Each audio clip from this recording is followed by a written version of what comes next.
কোরআনে কারিম শোনার আদব দুইটা, এক নম্বরে চুপ থাকতে হবে, দুই নম্বরে শুনতে হবে। শুধু শোনা না, ফাস্তামিউ দিয়েছেন আল্লাহ, মনোযোগ সহকারে শোনা লাগবে। কারণ এটা ইবাদত আরম্ভ হয়ে গেছে। এটা কি চলছে? ইবাদত চলছে। দুই নম্বরে আমরা যারা বলতে আসি, আমাদের আল্লাহ কিছু দায়িত্ব দিয়েছে।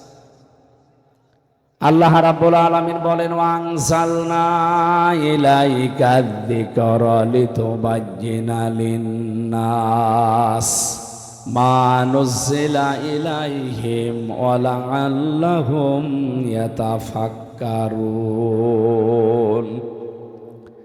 হে নবী, কোরআন আমি আপনার কাছে এই জন্য দেইনি যে আপনি শুধু চুমা খেয়ে মাথার উপরে রেখে দেবেন, না। লিতুবাজ্জিনা লিন্নাস, এটা মানুষের কাছে স্পষ্ট আকারে বর্ণনা দেবেন। কোন মানুষ? লাম শব্দ ব্যবহার করা হয় জীবিত মানুষদের জন্য। লাম শব্দের প্রায় 13টা অর্থ আছে। অন্যতম অর্থ হচ্ছে জীবিত মানুষদের ক্ষেত্রে লাম ব্যবহার করা হয়। এখানে আল্লাহ লিন্নাস দিয়ে জিন্দা মানুষদের সামনে কোরআনের ব্যাখ্যা করার আদেশ দিলেন।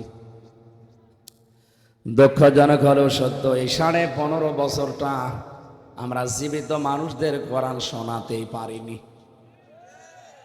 শোনাতে আসলেই বাধা দিত। আপনি শোনাবেন, শোনান, মরে গেলে পড়েন। যেই লোকটা কোরআনে কারিম শুনতে বাধা দেয়, ওই লোকটার বাবা মারা যাক, আমারে ডাক দিয়ে বলবে, হুজুর বাপ মরে গেছে, কোরআন পড়ে দেন। তো তোর বাপ তো মরেই গেছে, কোরআন পড়ে করবো কি? পড়ে লাভ হয়তো যদি জীবিত থাকতে কোরআন মেনে চলতে পারতো। আমি স্পষ্ট বলছি, এই মানুষ মারা যাওয়ার পর এই যে বসে বসে যারা কোরআন পড়েন, একটা বানানো নিয়ম। আপনি কোন ইসলাম থেকে নিয়েছেন বলেন তো, যে মরে গেলে ওর সামনে পড়া লাগবে? হাদা বায়ানুল লিন্নাস, এখানেও লাম আছে। আল্লাহ বলেন এই বর্ণনা তো জীবিত মানুষদের জন্য অবদান, এটা পথ নির্দেশিকা ও মাউইজাতান, এটা উপদেশ সম্বলিত লিল মুত্তাকিন, যে মানুষগুলো ভয় করে চলে আল্লাহকে। পড়া কোরআন শরীফে যেখানে আপনি কোরআন কেন্দ্রিক কথা পাবেন, কোন জায়গায় মরা মানুষকে আপনি শোনান, ইন্নাকা মাইয়িতুন ওয়া ইন্নাহুম মাইয়িতুন, হে নবী আপনিও ইন্তেকাল করবেন, ওরাও মারা যাবে। কোরআনে কারিমে সূরা ফাতিরের ভেতরে আল্লাহ বলেন, যারা মারা যায় আপনি তাদেরকে কিছুই শোনাতে পারবেন না। তো মরে গেলে কোরআন পড়া লাগবে, সিস্টেম তো আমরা চালু করি। এই জালেমদের একটা ব্যবস্থা করে দিয়েছি যে জীবিত মানুষদেরকে শোনানোর দরকার নেই, এই জন্য ওরা এত বাধা দিত। ও মনে করতো যে মরে গেলে তো পড়া হচ্ছে। এই সিস্টেম এখন পাল্টানো লাগবে। এখন কোরআনে কারিম পড়তে হবে, শোনাতে হবে, বোঝাতে হবে, মানাতে হবে জীবিত মানুষদের। প্রথম 3টার সাথে হয়তো অনেকে আমরা একমত আছি, পড়তে হবে, শুনতে হবে, শোনাতে হবে, মানাতে হবে। কি এই 4 নাম্বারটার সাথে অনেকের মিল নেই। যেই বলি কোরআন শুধু পড়লে হবে না, শুধু শুনলে হবে না, মানলেও হবে না, এটা মানাতে হবে। কারণ কোরআনে কারিম যতদিন মানার পরিবেশ তৈরি না হবে, আপনি জিবরাইল ফেরেশতাও যদি নাজিল হয়ে বাংলাদেশে আসে, তাও হালালকে হালাল, হারামকে হারাম জেনে সে মেনে চলতে পারবে না। নবীজির হাদিস, মান ক্বারাআল কোরআনা ফাস্তাযহারাহু, যে ব্যক্তি কোরআন পড়ে আর কোরআনকে এজহার করার চেষ্টা করে। এখানে এজহার মানে শুধু প্রকাশিত করা না, এজহার মানে স্পষ্ট করা না, এজহার মানে বিজয় করা। যতদিন পর্যন্ত এই দেশে কোরআন বিজয়ী না হবে, যত নিয়ম নীতি এই দেশে আছে সবার উপরে কোরআন বিজয়ী থাকা লাগবে। আর এই উদ্দেশ্যে যত নবী আর রাসূল আপনি দেখেন, প্রত্যেকেই তার যুগে দিন কায়েম করা এই দায়িত্ব পেয়েছিলেন। বিশ্ব নবীকে আল্লাহ কোরআনে কারিমে বারবার আদেশ দিয়েছেন, ওয়াল্লাযী আরসালা রাসূলাহু বিল হুদা ওয়া দীনিল হক লিইয়ুযহিরাহু আলাদ দীনি কুল্লি। এই যে লিইয়ুযহিরাহু দিলেন কেন? যত নিয়ম নীতি দুনিয়ায় আছে সবার উপরে এটাকে নিয়ে আসা লাগবে। আজ বাংলাদেশ সহ বিশ্বে 4,500 ধর্মের মানুষ আমরা আছি। 4,500 ধর্মের ভেতরে একমাত্র কেবলমাত্র শুধুমাত্র বিজয়ী হওয়ার মতো ধর্ম, দিন, জীবন ব্যবস্থা ইসলাম বা কোরআন। কোরআনে কারিম ছাড়া, ইসলাম ছাড়া পৃথিবীতে বিজয়ী হওয়ার কোনো ধর্ম, দিন নেই। যা আছে ওগুলোর পেছনে সব মানুষের হাত আছে, আর কোরআনের পেছনে হাত আছে সরাসরি আল্লাহর। ইন্না নাহনু নাযালনা যিকরা ওয়া ইন্না লাহু লাহাফিজুন। অবশ্যই এটা আমি আল্লাহ নিজে নাযিল করেছি, আর এইটাকে আমি নিজে হেফাজত করব, দায়িত্ব নিয়ে নিয়েছি। এজন্য বাংলাদেশ সহ বিশ্বে আজ যারা আল্লাহর এই কোরআনের পেছনে বিভিন্ন কায়দায় লেগে আছেন, কোরআন প্রেমিক মানুষগুলোর পেছনে লেগে আছেন, সফল হতে পারবেন না। আপনি যতই চেষ্টা করেন শেষ বেলায় যে হোমড়ি খেয়ে পড়বেন। যারা পালিয়ে গেছেন তাদেরকে আহ্বান জানাচ্ছি, ষড়যন্ত্র বন্ধ করেন। আপনারা তো চলেই গেছেন, আবার কি করেন? যেখানে আছেন ওখানেই মরে যান না কেন? কয়েকদিন আগে আমি বেগমগঞ্জ, এটা আর ওখানে বেগম পাড়া, এটা বেগমগঞ্জ না, ওটা বেগম পাড়া, সাহেব পাড়ায় গিয়েছিলাম মালয়েশিয়া। ঘরগুলো সব তালা লাগানো, ও শয়তানরা ঘরে যে থাকে না, হোটেলে থাকে।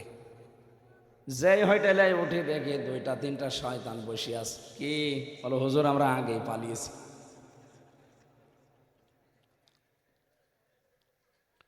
কি করলেন? এই টাকাগুলো বাইরে পাচারের মাধ্যমে এখন ঘরেও থাকতে পারেন না। যে এত ভয় আল্লাহ ভেতরে ঢুকিয়ে দিয়েছে, সাহেব পাড়ায় যে থাকবেন পিটিয়ে মেরে ফেলবে জনগণ।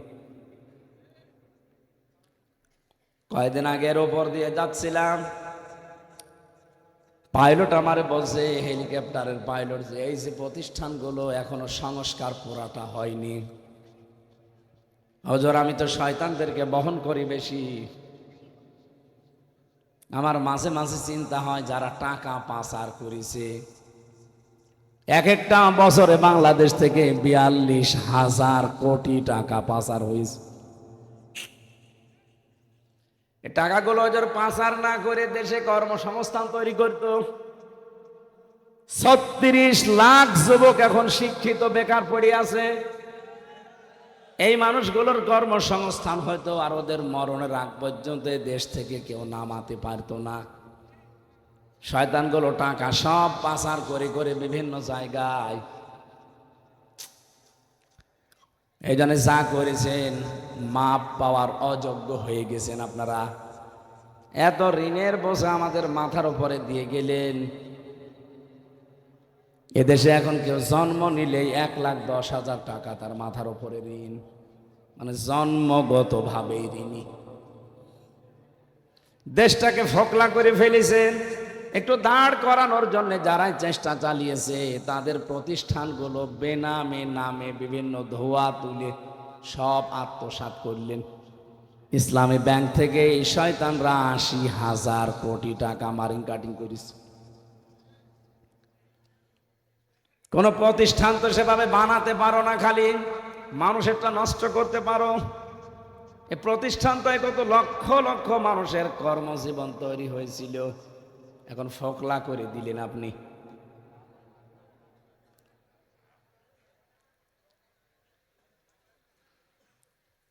যাওয়ার সময় যে আমার দেশ পত্রিকা একটা রিপোর্ট বের করেছে, তাও ভিডিও আকারে, যারা পালিয়েছে 2 বোন, যাওয়ার সময় 14টা সুটকেস, বিমানের যে পাইলট আছে বলছে সুটকেস গুলো উঠেছে, বলে হ্যাঁ চলো, কারো সাথে কথা বলেনি। আপনার নোয়াখালীর কাওয়া কাকুর সাথেও বলেনি। কাওয়ার এসে বলবে যে চলে যাচ্ছে দোয়া করো, তাও বলেনি। দেশের মানুষকে তো বললই না, কাওয়াকেও বলেনি।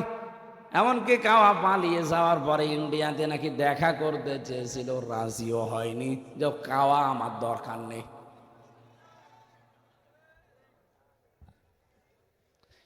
যারা যা করেছেন, মাঝে মাঝে আমার চিন্তা হয় এদের জীবনী নিয়েছে কি করলো তারা। আমাল হায়াতুদ দুনিয়া ইল্লা মাতাউল গুরুর। আল্লাহ বলেন পৃথিবীর এই জমিনটা পুরা ধোঁকা। এটা কি? পুরাটাই ধোঁকা। বলতে পারেন আমার মা বাবা, হ্যাঁ ওটাও। আপনার মা বাবা আমার জন্য ধোঁকা, সন্তানাদি, স্ত্রী পুত্র, দুনিয়ার বাড়ি গাড়ি, চাকরি বাকরি, ব্যবসা বাণিজ্য, ক্ষমতা, সব ধোঁকা। আমাদের কুষ্টিয়ার হানিফ সাহেবের পাশে এমনিতেই 50 জন করে বসে থাকতো, অথচ ওই মানুষগুলো এখন এই 5 তারিখের পরে পুরা উঠিয়ে গেছে। এখন তারাই শুকুরের বাচ্চা, কুকুরের বাচ্চা বলে গালি দেয়। ওই হারামির কারণে আজ আমাদের এই অবস্থা। অথচ 5 তারিখের আগে ওরে নবী মনে করে চলতো। আমি নিজেরটা বলছি, বাস্তবতা যে এই যে মাতাউল গুরুর, এটা যে ধোঁকা, এটা আমি নিজে বুঝে ফেলেছি। জেলখানায় 3টা বছর আমি ফাঁসির কন্ডেম সেলের ভেতরে ছিলাম, এখানে আমি আরো বেশি বুঝেছি যে দুনিয়া আসলে ধোঁকা। এটা আমার যে পূর্বপুরুষ আছে, আমার বাবা, আমার দাদা, তার বাবা, এই 3 জনের পরে আমি আর চিনি না। 3 পুরুষের পরে আমার মতো মানুষ আমি আর জানিও না যে তাদের নাম কি। আমার বাবা রিয়াজউদ্দিন, তার বাবা জাহান আলী, তার বাবা নমাজ আলী, এরপরে কি সত্যি বলছে যে কোরআন শরীফ আমি জানি না। অথচ খুব বেশি হলো 60 থেকে 61 বছর আগে এই নমাজ আলীর বাবা মরে গেছে। এই নমাজ আলীর বাবা এখন যদি এসে কুষ্টিয়ায় বলে যে 2 তলা বাড়ি আমার, এই ভিটা আমার, ওর দাঁত মুখ খুলে ফেলবো না, যে ভণ্ডামি করার জায়গা পান না। কিসের নমাজ আলীর বাপ আপনি? আমি তো নমাজ আলীকে চিনি না। কথা বলেন না কেন? এইটার জন্য যদি আপনি বাবা শাহজালাল সব হালাল করে দুনিয়ায় চলতে চান, চোখ বন্ধ হোক, দেখেন আপনার সবচাইতে আপন যারা বলতেন ওরাই পালাবে। আপনার স্ত্রী আপনাকে ভালোবাসে আমি জানি, আজকে মরার ভান ধরে পড়ে থাকেন। লোকজন যদি বলে আপনার স্বামী তো মারা গেছে, যে খাটে থাকেন খাটের নিচে তাকে কবর দেওয়া হবে, জীবনেও কোনো বউ রাজি হবে না। অথচ এই খাটটা তৈরি করতে আপনি বাম হাতের ইনকাম পর্যন্ত করেছিলেন। এই কথা বলেন না কেন? আমি আশা করছি দুনিয়ার জীবনের টাচ দিলে আপনি বুঝে ফেলেছেন। সুতরাং এই ধোঁকা, এই প্রতারণামূলক জীবনের সন্ধানে নেমে আমরা যেন আসল জীবন হারিয়ে না ফেলি। আলাল আখিরাতু খায়রুন ওয়া আবকা। আখিরাতের জীবন শুধুমাত্র উত্তম না, এটা কিন্তু স্থায়ীও। এর বিপরীত সিস্টেম দেখেন, আখিরাতের জীবন হয় কারোর জন্য উত্তম হবে, স্থায়ী হবে, কারোর জন্য উত্তম হবে না কিন্তু স্থায়ী হবে। অনেক মানুষ আমি জানি এই পৃথিবীতে এমনও ধান্দায় আছে, বিশেষ করে মুসলমানদের ভেতরে, মনে মনে করে আমি তো কালেমা পড়েছি, যে কোনো দিন একদিন না হয় জান্নাতে যাবই। যাবে, কিন্তু কালেমাটা তো ঠিক রাখা লাগবে। আপনার তো কালেমা ঠিক নেই, কারণ কালেমা পড়তে হলে আগে একটা কাজ করা লাগে, সেইটা না করে আপনি কালেমা পড়েছেন। এবার নিজেরা সাথে মিলাবেন তো যারা বসে আছেন। আমরা যারা ইবাদত করতে চাই আল্লাহর, না চাই না?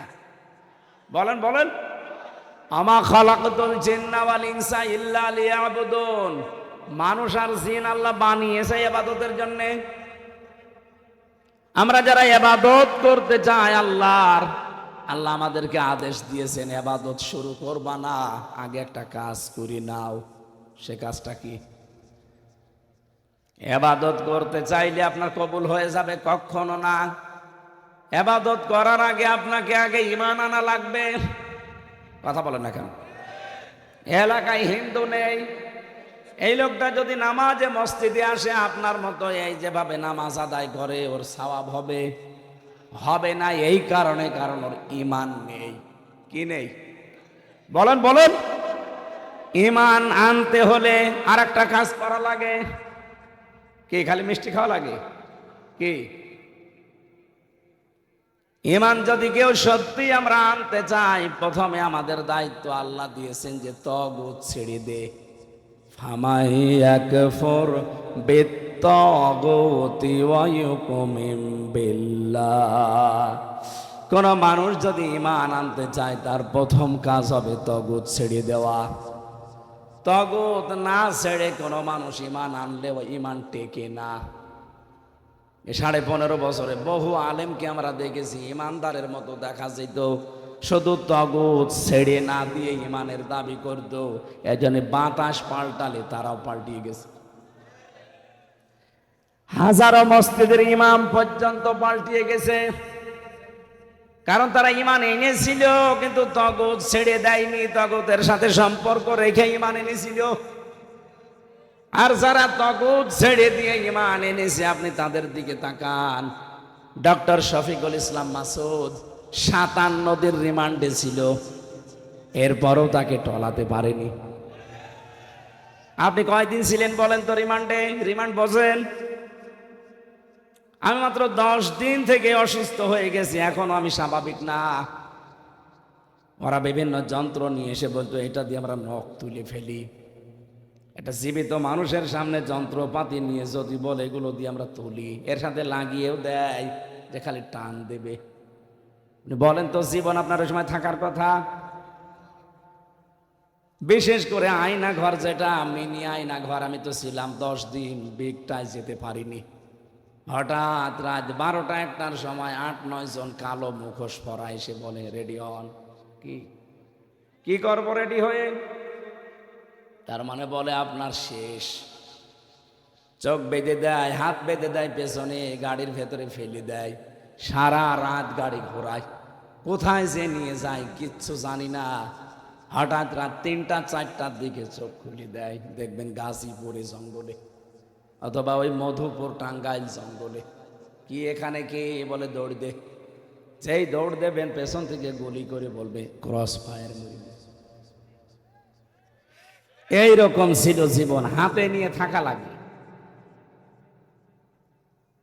সরাসরি ওসি এসে বলতো আপনার হাত পা এমন ভাবে ভেঙে দেব সারা জীবন দাঁড়াতে পারবেন না, ভিক্ষা করে খাওয়া লাগবে।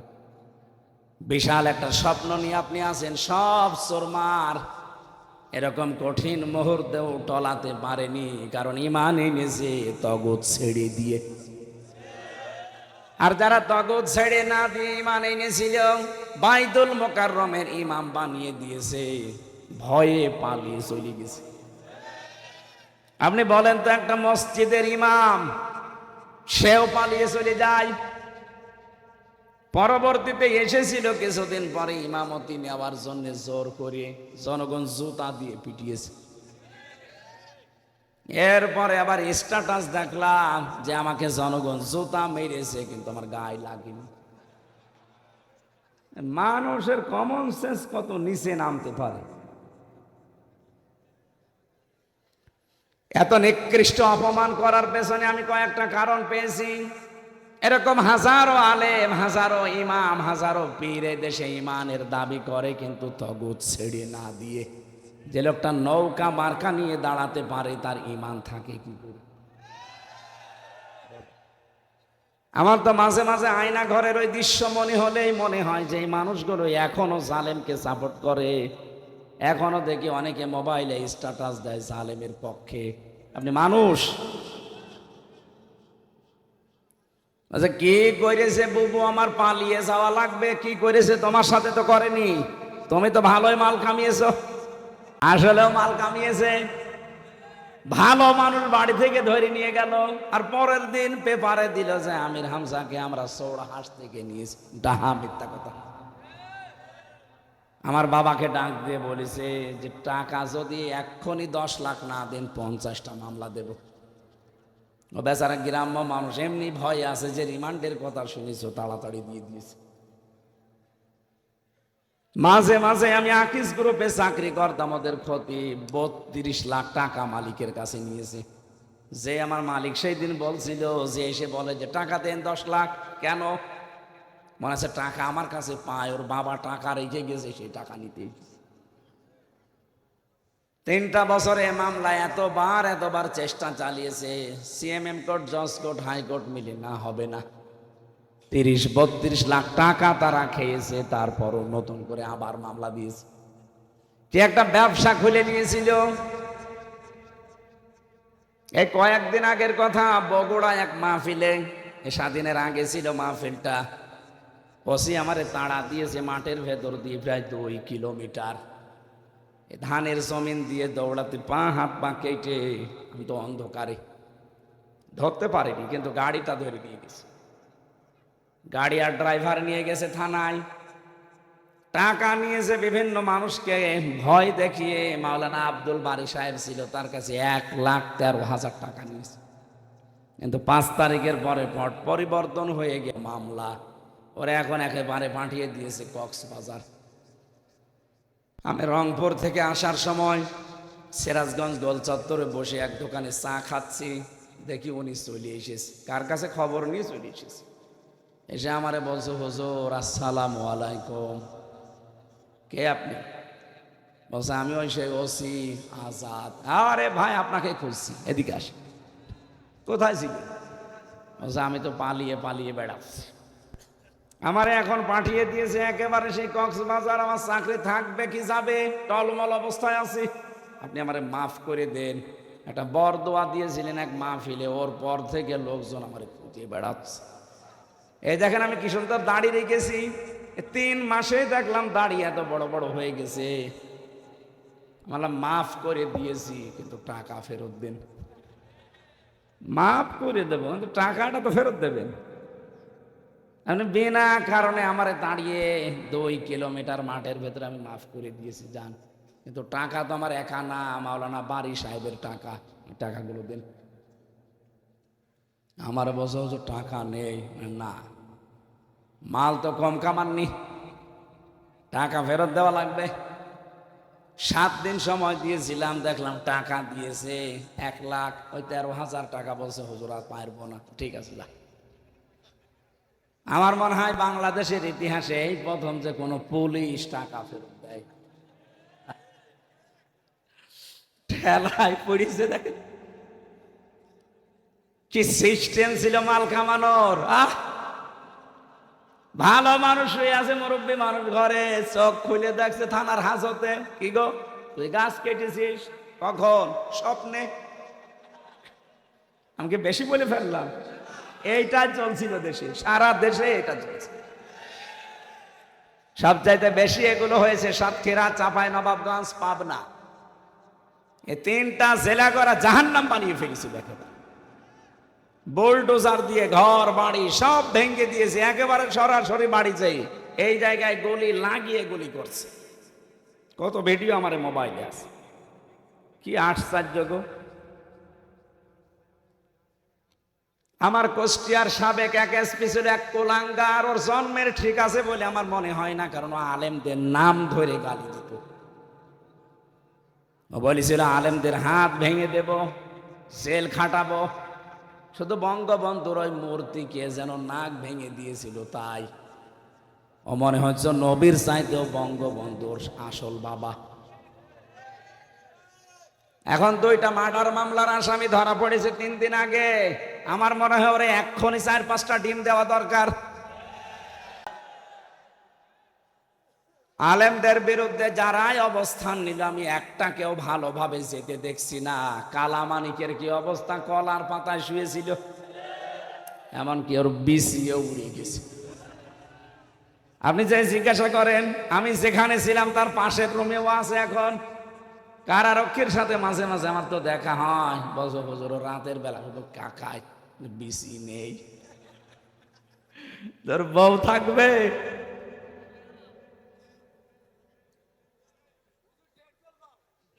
Date fail.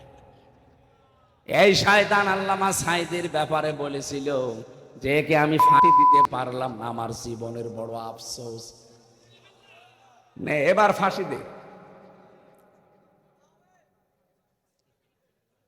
আমার নোয়াখালীবাসী, বাংলাদেশের 64 জেলার ভেতরে নোয়াখালী কুমিল্লা মানুষ এমনি আপনাদের ভালোবাসে, কারণ এখানে বললাম না আলেমরা বেশি বাস করে।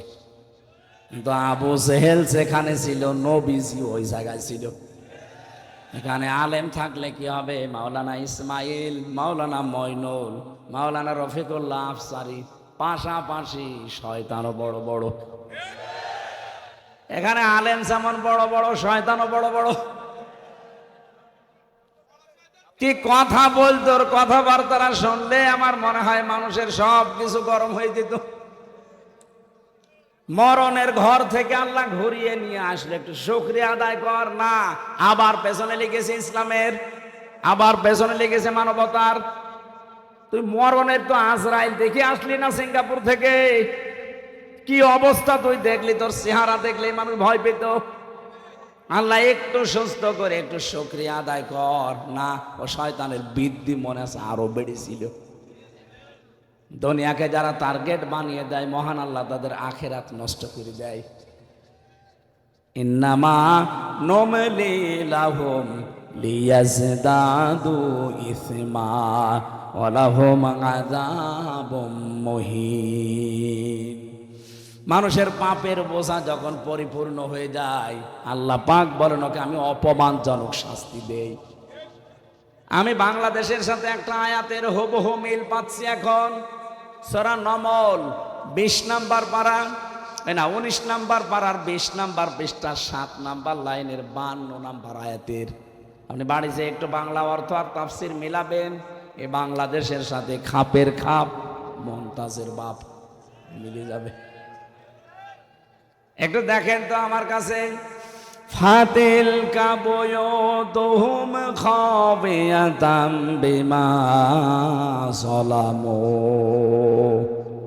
আল্লাহ বলেন এই সেই ঘরগুলো। আল্লাহ বাইতুন না দিয়ে বয়ুত বহুবচন দিয়েছেন। আল্লাহ পাক বলেন এই সেই ঘরগুলো খাবিয়াতান, জনশূন্য করে দিয়েছি, পরিত্যক্ত বানিয়ে দিয়েছি। বিমা যালামু, এদের জুলুমের কারণে। জালেমরা যেখানে যেখানে, সারা বাংলাদেশের 630টা থানা, কম বেশি প্রায় জায়গায় আমি গেছি, যেখানেই জালেমরা জুলুম করেছে পুরা জায়গাটা পর্যন্ত আল্লাহ অভিশপ্ত করে দিয়েছে। আপনি জালেমদের বাড়ি ঘরের দিকে তাকাবেন। আমার কুষ্টিয়ার হানিফের বাড়ি এখন গণ টয়লেট হয়ে গেছে। আপনাদের কাওয়া কাকুর বাড়িটাও ওইরকমই। এই পাশের জেলা কুমিল্লা, মানুষের বিরুদ্ধে সবচাইতে বেশি এই দেশে ইসলামের বিরুদ্ধে যারা ঠান্ডা মাথায় ষড়যন্ত্র করেছে, এই লাকসামের ওই লোকটা একটা। তার বাড়ি ঘর দেখেন, বাড়ির সামনে লিখে দিয়েছে মানুষ আয়না ঘর।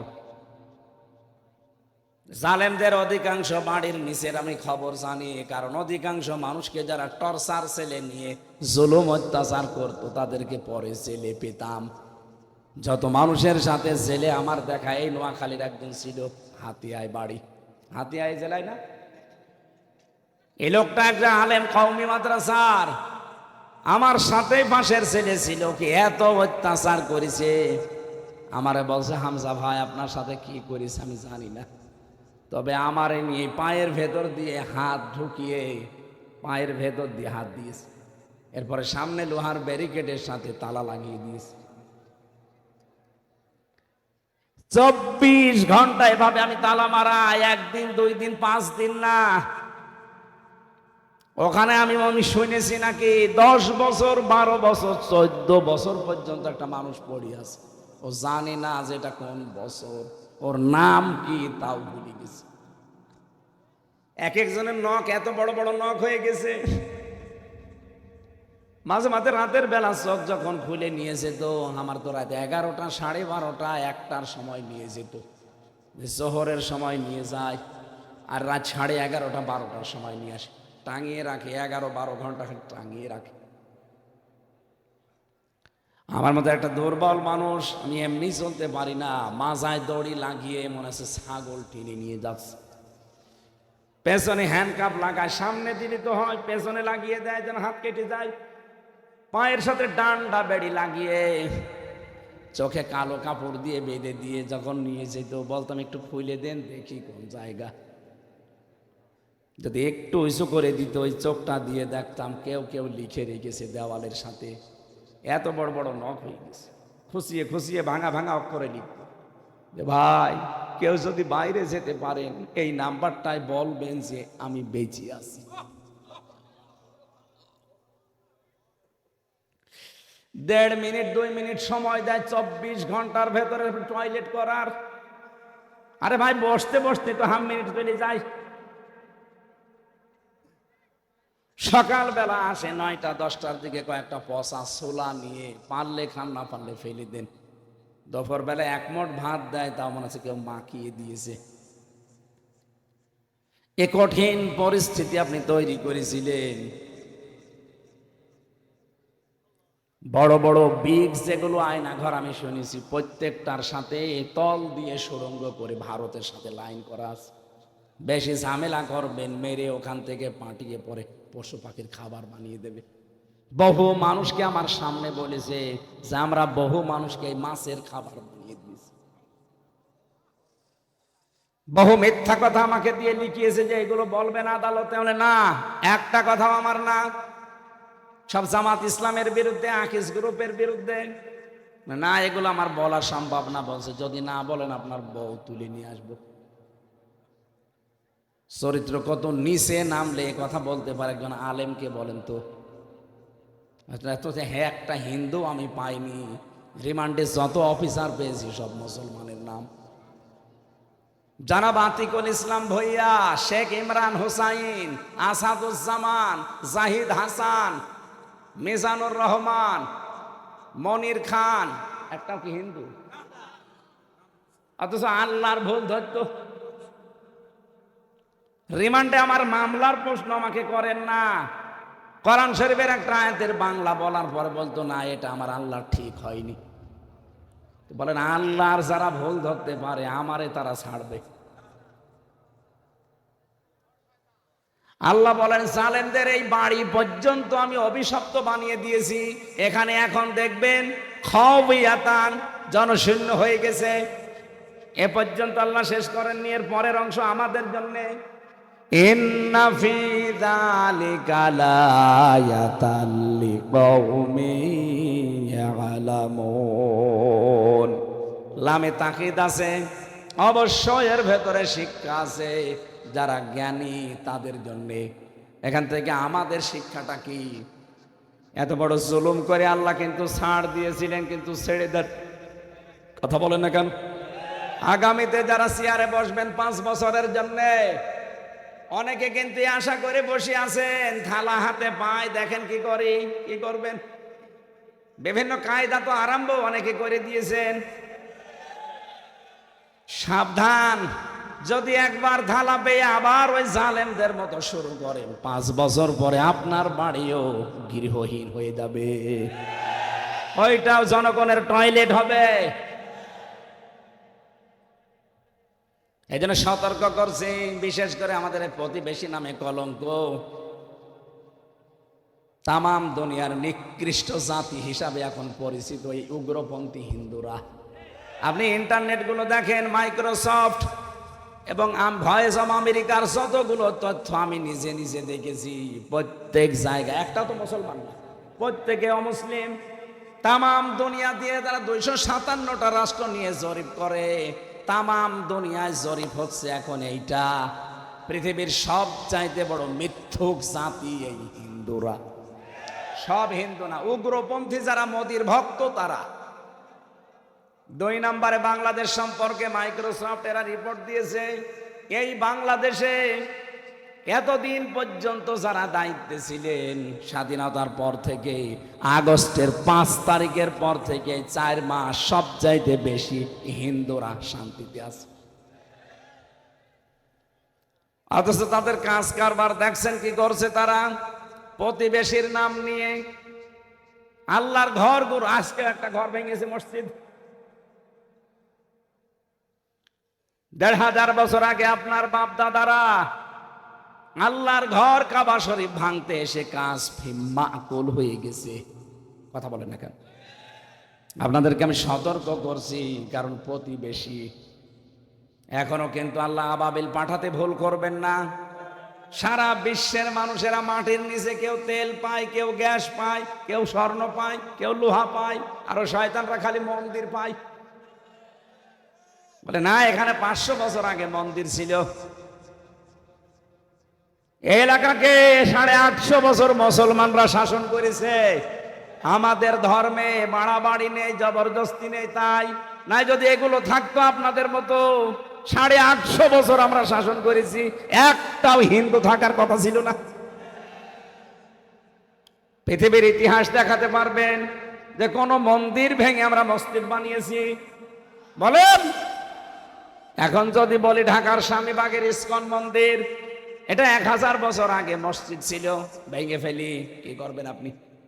এখানে 96% মুসলমান। আমাদের ধর্মে জোর নেই, জবরদস্তি নেই, এই জন্য আমরা কিছু বলি না। এতদিন যাই করেছেন, আমাদেরকে মেরেছেন, আমরা কিছু বলিনি। কিন্তু এখন আপনারা আল্লাহর ঘরে হাত দিয়ে আরম্ভ করেছেন। গজব আসলে শুধু আপনারা মরবেন না, প্রতিবেশী হিসাবে কিছুই যদি না বলি, আল্লাহ আমাদেরকেও ছাড়বেন না। আশা করবো আপনারা এই মারাত্মক অপরাধটা বন্ধ করবেন। সারা দুনিয়া ধিক্কার দিচ্ছে, কারোর সাথে ওদের মিল নেই। আপনি জানেন ওদের কারোর সাথে মিল নেই।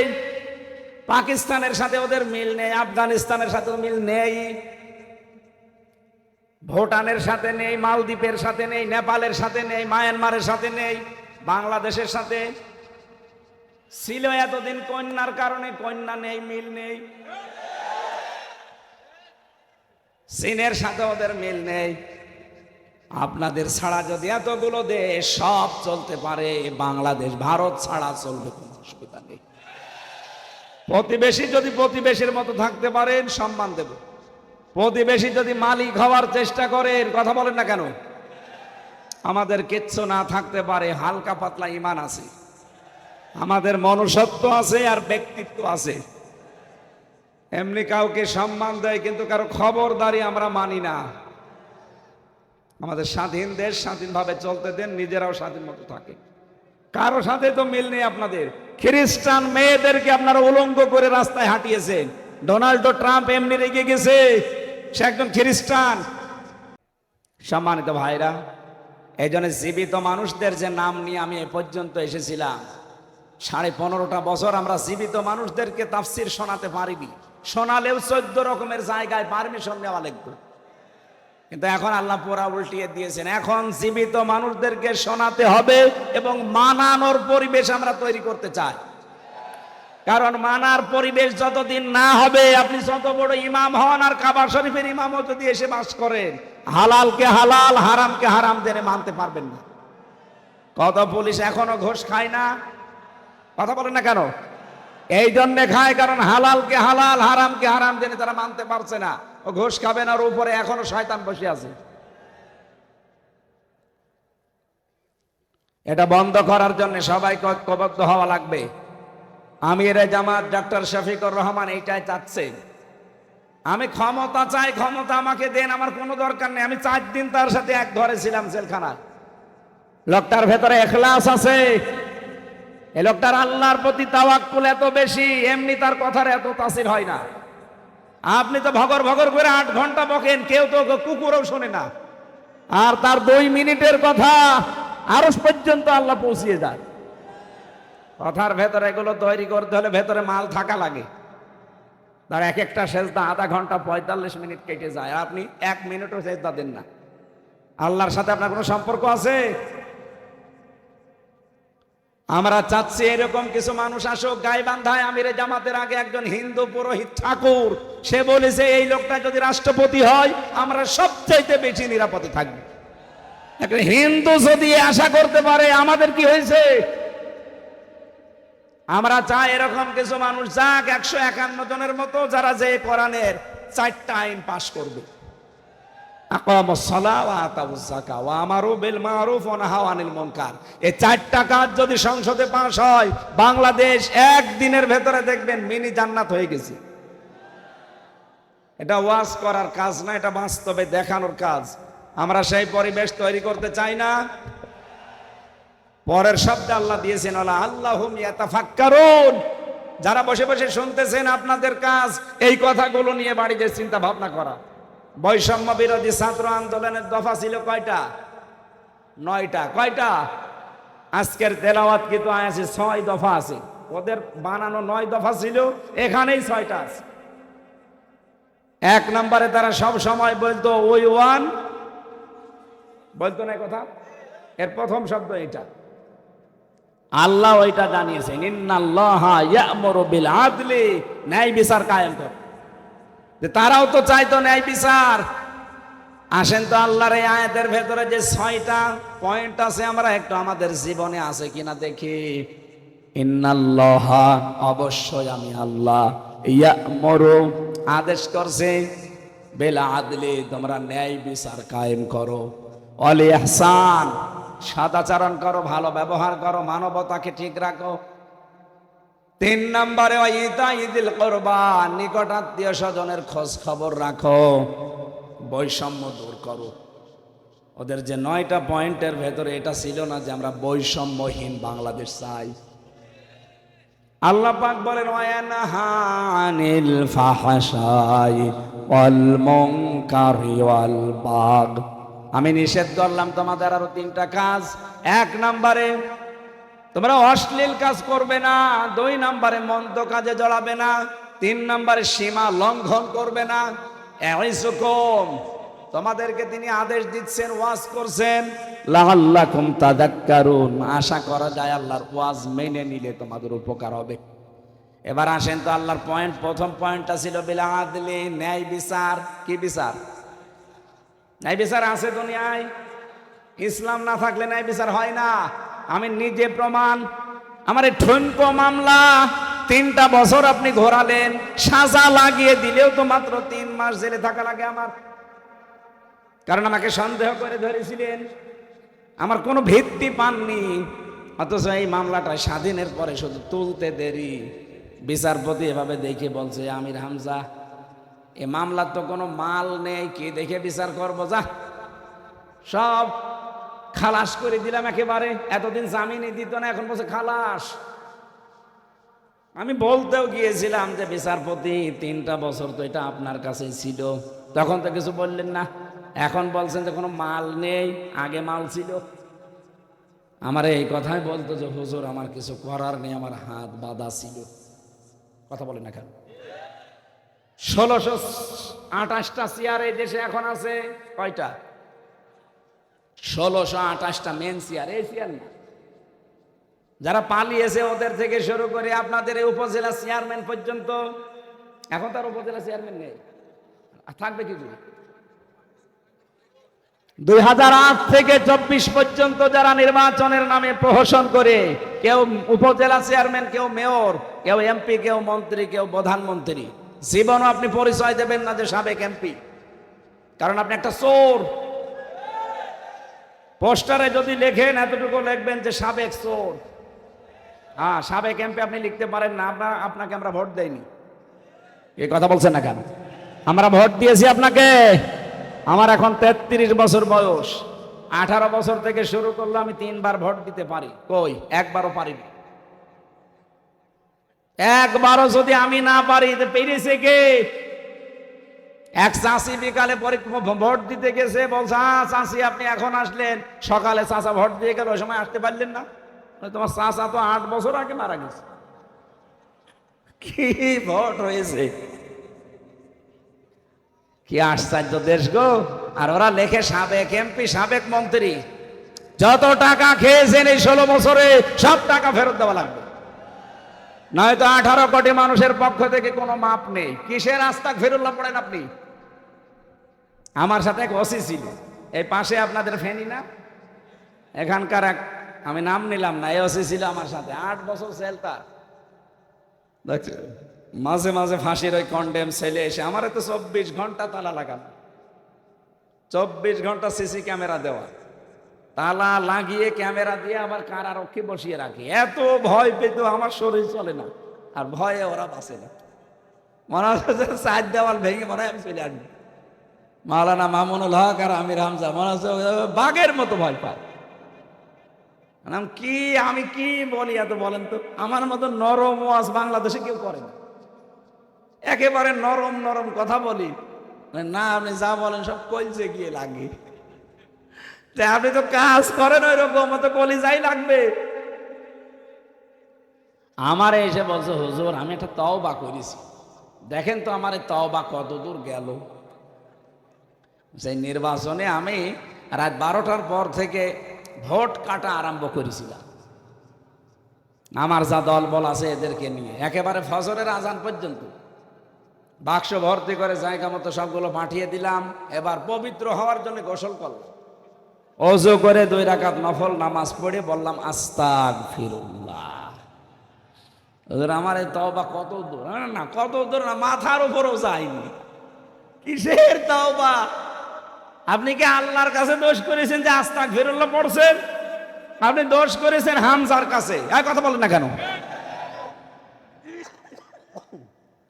3.5 লাখ 4 লাখ হামজা লাগে একটা এমপি বানাতে, আর আপনি একাই বানিয়ে ফেলবেন।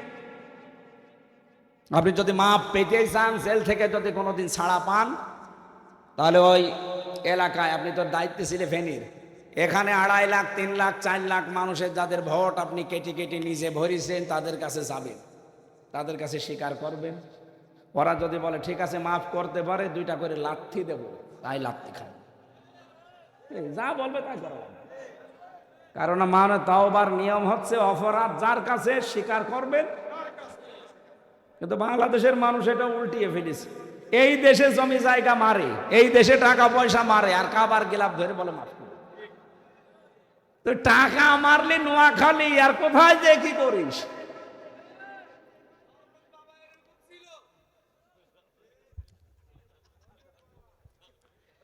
আমি এবার তাফসিরে যাচ্ছি, দেখেন তো আলেম যারা আছেন, আমি আদলের ব্যাখ্যা পড়েছিলাম। আদল মামান আলাদা আল্লাগাতান ওয়া শারহান। আদল কি, কত প্রকার, কাকে বলে? তাফসিরে ফি জিলালিল কোরআন সাইয়্যিদ কুতুব লিখেছেন আদল প্রধানত 3 প্রকার। কয় প্রকার? এই আয়াতটা নাজিল হওয়ার ঐতিহাসিক যে প্রেক্ষাপট, হযরতে ওসমান ইবনে মাজউন রাদিয়াল্লাহু তাআলা আনহু, পুরা আরব জাহানে ওই সময় 3 জন ওসমান ছিল। একজনের নাম ওসমান ইবনে আফফান, যেটা নবীজির জামাই। বিশ্ব নবী তাকে এত বেশি পছন্দ করেছিলেন, একটা মেয়ে মারা যাওয়ার পরে আর একটা বিয়ে দিয়েছিলেন। নবীজি মাঝে মাঝে বলতেন আমার যদি মেয়ে আর একটা থাকতো আমি আর একটা ওসমানকে দিয়ে দিতাম। এখানে যারা আমরা জামাই আছি, এখানে একটা শিক্ষা আছে। নবীজির 2টা মেয়ে দিয়ে আর একটা দিতে চায়, কি জামাই পেয়েছিলেন? আমরাও জামাই, শ্বশুর শাশুড়ি একটা দিয়ে টেনশন আছে যে এটাই বাদ নিয়ে নেব না। আমাদের জামাই, আমরা যারা আসলে ওইরকম জামাই হতে পারিনি। কি জামাই পেয়েছিলেন বিশ্বনবী, নিজের 2টা দিয়ে আর একটা দিতে চান। ইনি একজন ছিলেন ওসমান ইবনে আফফান রাদিয়াল্লাহু তাআলা আনহু, আর একজন চাবি বহনকারী কাবার, তার নাম ওসমান ইবনে তালহা।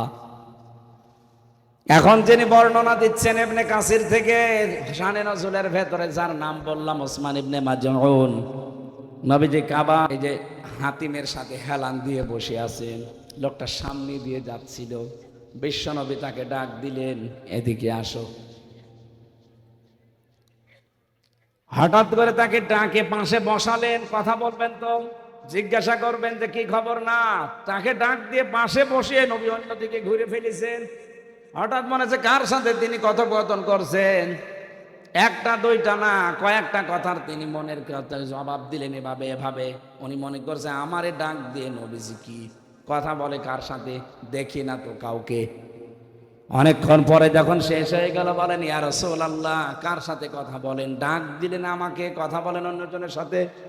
নবীজি বলেন এই মাত্র জিবরাইল আমাকে 6টা আদেশ দিয়ে একটা আয়াত নাজিল করে শুনিয়ে গেল। ইন্নাল্লাহা ইয়া'মুরু বিল আদলি অবশ্যই আমি আল্লাহ তোমাদের আদেশ করছি তোমরা ন্যায় বিচার করবা। কি বিচার? আদলের প্রথম অর্থ আল্লাহর সাথে আপনাকে আদল করা লাগবে। 2 নম্বরে রাসূলুল্লাহর সাথে আদল করা লাগবে। 3 নম্বরে সৃষ্টি জগতের সাথে আদল করা লাগবে। আল্লাহর সাথে আদল হচ্ছে যে স্বীকৃতি আপনি দিয়ে এসেছেন, আলাস্তু বিরাব্বিকুম।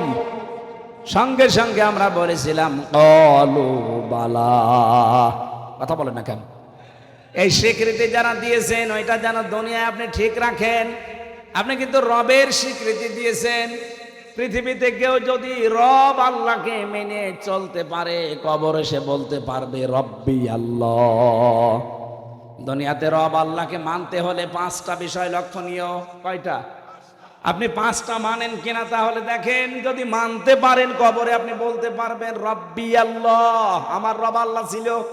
1 নম্বরে রব মানে সৃষ্টিকর্তা, 2 নম্বরে রব মানে পালনকর্তা, 3 নম্বরে রব মানে মাবুদ, 4 নম্বরে রব মানে আইনদাতা, 5 নম্বরে রব মানে অভিভাবক। এই 5টা বিষয় দুনিয়াতে যদি সত্যি মানতে পারেন, কবরে যেতে দেরি ফেরেশতা প্রশ্ন করলেই মার রব্বুকা, রব্বি আল্লাহ বলে ফেলতে পারবেন। তাহলে আল্লাহর সাথে আদল হবে আমাদের রবকে দুনিয়াতে ঠিক রাখার মাধ্যমে। প্রথম অর্থ বলেছিলাম সৃষ্টিকর্তা হিসাবে আপনারা আল্লাহকে মানি কিনা। আমাদের সৃষ্টিকর্তাকে আরো জোরে বলেন। আমাদের লালন পালন করেন কে? নাকি আমার চাকরি, আমার ব্যবসা, আমার বাণিজ্য? না, এ বিশ্বাস যার ভেতরে যত দৃঢ় হবে দুনিয়া সম্পর্কে তত বেশি গাফেল হয়ে যাবে। ওর ভেতরে এমন মজবুত ঈমান তৈরি হবে লাং ফিসমা লাহা, কোনো দিন ওই মানুষকে আপনি আর টলাতে পারবেন না। আমি বায়ান করার প্রথম 4-5 মিনিটের ভেতরে কিন্তু এই পয়েন্টটা বলেছিলাম। কেউ যদি ইবাদত করতে চায় তার আগে তার শর্ত সে ঈমান আনবে। ঈমান আনতে চায় তার শর্ত সে তাগুত ছাড়বে। তাগুত ছেড়ে যারা ঈমান আনে এই মানুষগুলো ঈমান আর টলে না। আর তাগুত ছেড়ে না দিয়ে ঈমান আনলে কিছু হলেই তার ঈমান নষ্ট হয়ে যায়। 2 জনের উদাহরণ দিয়েছিলাম কাবা শরীফে, বাইতুল মুকাররমের ইমামের মাওলানা রুহুল আমিন আর জামাত ইসলামের ডাক্তার শফিকুল ইসলাম মাসুদ। 2 জনেই তো ইমানদার দাবি করছে। এ কঠিন পরিস্থিতি গেল 15.5 বছরে। একজন ঈমান এনেছিল তাগুত ছেড়ে দিয়ে, আর একজন ঈমান এনেছিল তাগুত না ছেড়ে। এই কথা বলছে না কেন? এর যাতে বাস্তব আপনি কি পাবেন বলেন? এটা একেবারে বাস্তব উদাহরণ বললাম। ওনাকে 57 দিন রিমান্ডে, যেভাবে পৃথিবীর ইতিহাসে এভাবে কাউকে আমাদের এই জামানায় কাউকে মেরেছে আমি পাইনি। এখনো পর্যন্ত এই গিরাগুলো ওনার ব্যথা করে। দেলাওয়ার ভাইয়ের লজ্জা স্থানের ভেতর ওরা ফোঁটা করে এই যে ঢুকিয়েছিল, তার গরম করে আগুন দিয়ে একেবারে লাল টক টক করে ওইটা লজ্জা স্থানের ভেতরে ঢুকিয়েছে। তার পুরুষাঙ্গ পর্যন্ত নষ্ট হয়ে গিয়েছিল। আল্লাহ মেহেরবানি করে বাঁচিয়ে দিয়েছে তারে। কত বড় কঠিন পরিস্থিতি, আমি তো নিজে সাক্ষী। আমারে বলতো মাঝে মাঝে যে দেলাওয়ারকে এইভাবে পিটাতাম, এইভাবে লাথি দিতাম, ফুটবলের মতো পিটিয়েছে পুরা ঘরের ভেতরে। আমার গায়ে হাত তোলেনি, কিন্তু আমার টাঙিয়ে রেখেছিল। আমার মাজা ওই দিন থেকে ব্যথা, এই দেড়ার ভেতরে এখনো পর্যন্ত আমি স্বাভাবিক হতে পারিনি। কত কঠিন পরিস্থিতি তৈরি করেছিল এই মানুষগুলোর উপরে। 1 চুলও টলাতে পারেনি, 1 চুলও টলাতে পারেনি। আর যে মানুষগুলো তাগুত ছেড়ে না দিয়ে ঈমানের দাবি করতো বিশাল বিশাল জোব্বা গায়ে দিয়ে, মনে তো জান্নাত থেকে পালিয়ে এসেছে, অথচ ঝড় পাল্টালে ঈমান হারিয়ে গেছে। ঝড় উঠে এসেছে কুমিল্লা, এ নোয়াখালী, ওর বাতি নিভে গেছে। আল্লাহর সাথে যদি আদল আপনি করতে চান, এই 5টা বিষয় দুনিয়ায় মানেন কিনা আপনি দেখেন। 3 নম্বরে বলেছিলাম মাবুদ, রব মানে যিনি ইবাদত পাওয়ার যোগ্য, তার ইবাদত করা লাগবে। 4 নম্বরে রব মানে আইনদাতা, আপনি কার আইনের পেছনে ঘোরেন? আপনি তো আদল করতে পারছেন না আল্লাহর সাথে, 100 ভাগ ধরা খাবেন। আলা আলাহুল খালকু ওয়াল আমরু, সৃষ্টি যার, আইন চলবে তার। সুতরাং আল্লাহর আইন বাদ দিয়ে বাংলাদেশে মানুষের তৈরি করা আইন যারা কায়েম করতে চায়, এরা আল্লাহর সাথে শিরিক করছে। কথা বলেন। বাংলাদেশে ৯৬% মুসলমান, শুধু আদমশুমারিতে আর ভোটার আইডি কার্ডে, আর শুধু মুসলমানই দেওয়া আছে, খাতনা করা আছে। তাছাড়া আমার মনে হয় মুশরিকের দিক থেকে যদি এখন জরিপ করা যায়, এদেশে ১০০%-এর প্রায় ৭০-৮০% মুশরিক বের হবে। যদিও এখন নিয়ম পাল্টাচ্ছি। আগস্টের ৫ তারিখের আগে আমরা জানতাম এদেশে মাত্র ১০০ জনের ১৫ জন কোরআন কায়েম হোক তারা চাইতো। এখন এই ৩ মাসের ব্যবধানে ১০০ জনের ৫৮ জন মানুষ চাচ্ছে কোরআন কায়েম হোক।